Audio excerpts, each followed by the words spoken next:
Good day, I'm Stephen McHugh, and this is your JIS News for Friday, March 6. Prime Minister Andrew Holness says the government has a coordinated and comprehensive plan to manage the new coronavirus known as COVID-19 should it reach our shores. Mr. Holness gave the assurance Thursday during a meeting of the National Disaster Risk Management Council at Jamaica House. The Prime Minister reminded the gathering that the island was always in a state of readiness and preparedness for managing risks such as COVID-19. The plan calls for the maintenance of not just plans or protocols for responses, but it calls for the maintenance of supplies and stocks and having systems in good order. And from my review, my general review so far, I am told that we would be certainly above what is the minimum requirement for our response. Mr. Holness also urged the citizens to practice proper hygiene to prevent the spread of the virus. A special call was made to fisherfolk. Please do not take back any contraband to Jamaica, including COVID-19. Meanwhile, the government is monitoring developments regarding the 2020 Olympic Games in Tokyo, Japan, in light of the COVID-19 outbreak. Minister of Sport Olivia Grange says the local Olympics Committee is in constant dialogue with the international organizing body, being updated on matters regarding the situation. The Tokyo Games, slated for July 24 to August 9, is under threat due to the spread of COVID-19 globally. We are concerned, but although we are concerned, we continue to support the athletes in their preparation for the Olympics. And this is why we are providing $20,000 per week to the athletes. We'll work out to be at about 200 athletes, $20,000 per week for 18 weeks. Ms. Grange was speaking during Wednesday's meeting of the Standing Finance Committee of the House of Representatives at Gordon House.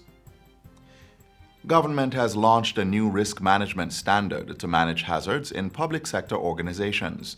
The JIS ISO 31000-2019 Risk Management Guidelines was launched at the offices of the Bureau of Standards, Jamaica, on Tuesday. It is in keeping with the 2018 Risk Management Policy. It is applicable to all organizations and will cover all types of risks. The guidelines are in keeping with the national outcome, which is geared towards achieving a stable macroeconomic environment and to reduce risk and uncertainty in decision-making by economic factors. Standards are a proven way of ensuring that organizations and individuals implement and practice sound governance. It's a proven way in ensuring that you protect value in your organization by managing risk, by managing decisions, by setting and achieving objectives and improving performance. Standards clearly are also a powerful tool to stimulate trade, to overcome artificial barriers, to help level the playing field. And in a world where the influence and economic weight of emerging economies is shifting the balance of power, standards are critical. State Minister of Education Orlando Terrelong says children must be taught dispute resolution techniques in order to promote peace in the society. He made the statements while participating in National Peace Day activities on Tuesday at the Nago Head Primary School in Bridgeport, St. Catherine.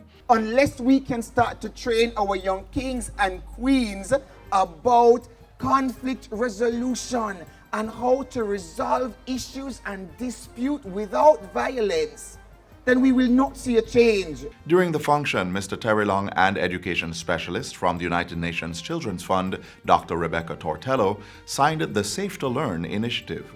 It aims to ensure that all schools are safe spaces for children. National Peace Day in schools was observed under the theme, Peace is the Way for a Better Day. The National Insurance Scheme, NIS, has digitized more than 90,000 of its records so far to increase the efficiency of its operations.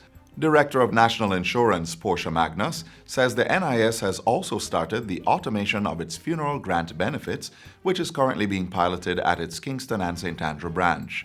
On our part, what we have been doing is trying to digitize our records and to automate the benefit and approval processes. Ms. Magnus was speaking during a recent JIS Get the Facts program. She reiterated that come April 1, the NIS contributions would increase from 5.5% to 6% of individuals' salaries. The NIS is a compulsory contributory funded social security system that covers all employed persons. And finally, approximately 8,000 tourism workers who do not have certification are being targeted by the government for formal training. The training program will be conducted over the next 2 years in collaboration with the American Hotel and Lodging Educational Institute.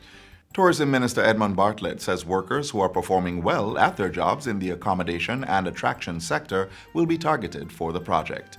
Mr. Bartlett says it's necessary to improve the human capacity of the workers to meet the growing demands of the industry. He was speaking at a recent sensitization session on the Tourism Workers Pension Scheme in Portland. And that's it for JIS News Today. I'm Stephen McHugh. Thanks for watching.